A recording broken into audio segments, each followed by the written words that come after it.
Curzon গেটের সামনের SFI এর বিক্ষোভ, কার্জন গেট অবরোধ বাম যুবদের বিক্ষোভে। যাদবপুর কাণ্ডের প্রতিবাদে পথে বামেদের এসএফআই, পুলিশের সঙ্গে ধস্তাধস্তি এসএফআই সমর্থকদের। যাদবপুর কাণ্ডের প্রতিবাদে পথে এসএফআই, কার্জন গেট অবরোধ এসএফআই এর, পুলিশের সঙ্গে ধস্তাধস্তি এসএফআই কর্মীদের।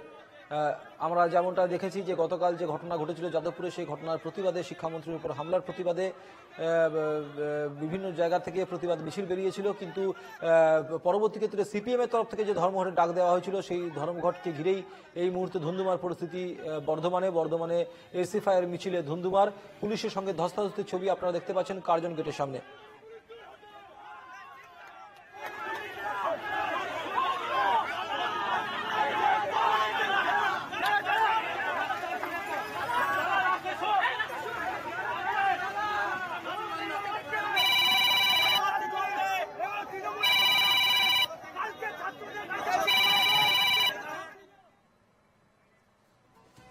এই মুহূর্তে আমার সঙ্গে টেলিফোনে রয়েছেন মোহাম্মদ খান। মোহাম্মদ, যেমনটা আমরা জানি যে আগামীকাল থেকে সিপিএম এর তরফ, বাম ছাত্র সংগঠনের তরফ থেকে ধর্মঘটের ডাক দেওয়া হয়েছে শিক্ষাক্ষেত্রে, কিন্তু আগামীকাল থেকে উচ্চ মাধ্যমিক পরীক্ষাও শুরু হচ্ছে এবং যে ধর্মঘটের ডাক দেওয়া হয়েছিল সেই ধর্মঘটের পরিপ্রেক্ষিতে জেলা জুড়ে বিভিন্ন বাম ছাত্র সংগঠনের সদস্যরা মিছিল করেছেন। আজকে সেই মিছিল দেখা গেল বর্ধমানে এবং সেই মিছিলকে ঘিরেই ধুন্ধুমার পরিস্থিতি। এই মুহূর্তে ঘটনাস্থলের পরিস্থিতি কি?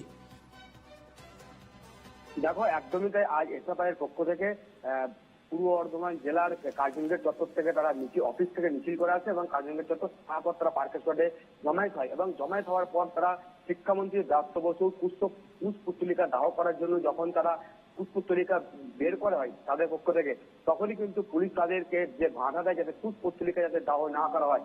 তারপরই এসএফআই এর পক্ষ থেকে পুলিশের সঙ্গে ধস্তাধস্তি বাজে এবং এই ঘটনায় এখনো পর্যন্ত 3 জন গুরুতর জখম হয়েছে এসএফআই এর। এবং এসএফআই এর পক্ষ থেকে যে অভিযোগ করা হচ্ছে, পুলিশ নাকি তাদের মধ্যে বেশ কয়েকজনকে শিরোধানি করার চেষ্টা করেছে এবং 3 জনকে দ্রুত উদ্ধার করে বর্ধমান মেডিকেল কলেজ হাসপাতালে নিয়ে যাওয়া হয়েছে।